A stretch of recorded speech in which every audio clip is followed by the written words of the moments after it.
Thank you for taking some time for yourself, and you can wonder as you settle into that chair whether you can finally stop trying to save America for at least 20 minutes.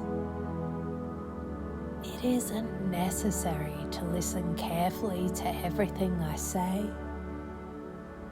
mostly because your unconscious mind is already well versed in tuning out things it doesn't want to hear, like your credit card statements or the 24-hour news cycle. You already know how to feel that low-level American dread, don't you? And as you do, you might just notice the chair is doing all the heavy lifting, which is a nice change of pace, since you usually feel like the weight of Western civilization is resting on your neck. And I'd like you to start by noticing your breath, that effortless expression of your lungs doing their job while you're busy doom scrolling. You can become selectively absorbed in that rhythm, a non-conceptual involvement where the sound of my voice just becomes a background hum, like a distant air conditioner in a bunker. With your permission, I'd like you to have a new experience as you breathe. Notice a flexibility in time and space, as if the borders of your room are stretching out, becoming as wide and empty as a flyover state. Your perceptions may alter. The sounds of your house might start to feel like chatter being intercepted from miles away.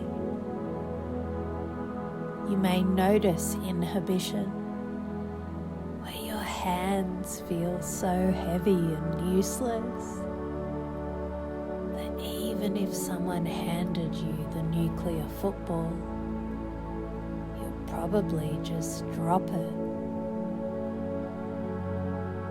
In this state, you realize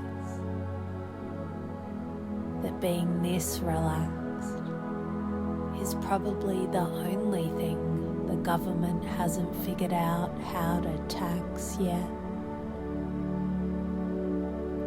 I wonder if you've been noticing that uniquely American flavor of panic lately. That nagging what if about whether the next election will be free and fair, or just another Russian hack.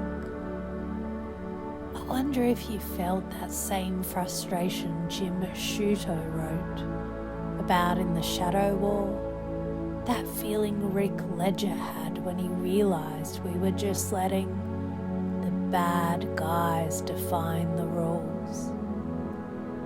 It's a heavy, sinking feeling in the gut, isn't it? Like you're standing on a bridge that's being sold out from under you while you're still paying the toll.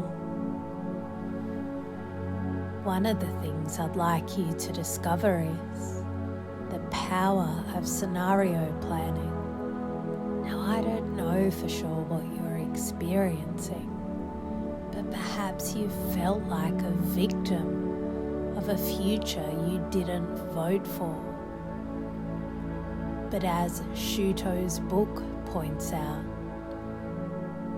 when you don't have a plan, you've already set a policy of failure. You're defining acceptable behavior as you're getting steamrolled by history. But I knew someone who stopped being a victim by treating their life like a thought experiment. They stopped asking, why is this happening? And started asking, what would I do if? They realized that while you can't predict if the grid goes down or the election goes sideways, you can create a mental simulation of your response right away. They didn't hope for a better future. They planned for a weird one by writing down every counterfactual and every potential response.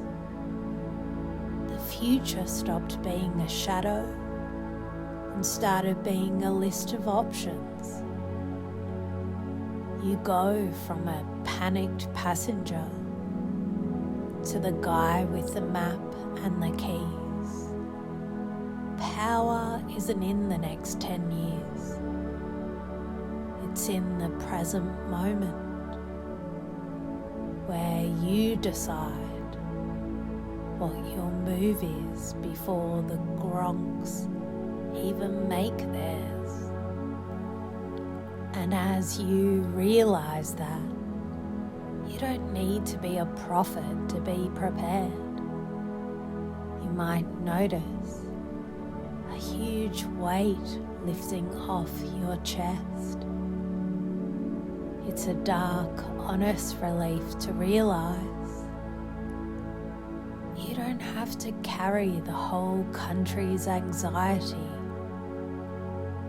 You only need to carry your own plan. I wonder if you can notice those global shadow wars getting further and further away.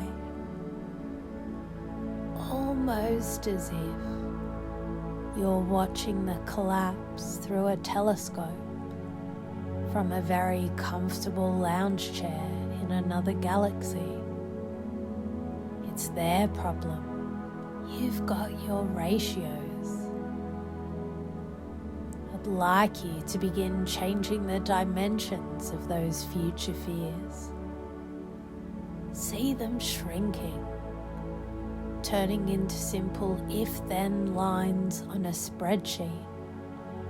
You are retuning your brain now, turning down the volume on what might happen and turn up the power of I'm already ready. I want you to imagine yourself walking through the next few years. See yourself hearing the latest crisis on the news, and you'll be surprised at how effortlessly you just shrug and check your notes. You look cool, but you look detached, and you look like someone who stopped making excuses and started making blueprints. And sooner or later, I don't know just when, you'll realize that every time you see a flag or a breaking news banner, it will automatically trigger a reminder of your own present moment power. You'll feel a surge of, I've already handled this, and it will be a pleasure to know that the shadow war can't touch you. But for now, You don't need to be concerned with any of it, because as you sit there, you might notice a very strong, heavy urge to just clock out. Your body feels so heavy now, so soft, and the world outside is becoming very blurry and very quiet. You've done enough planning for one night. Let the bureaucrats worry about the rest. And it will be so easy, so natural to just drift. You can just let your eyes stay closed, feeling that deep, perfect American rest. The smartest thing you can do right now is to just let yourself fall fast asleep, knowing your brain is sorting your what-ifs into folders while you enjoy a deep, dark sleep, safe, quiet,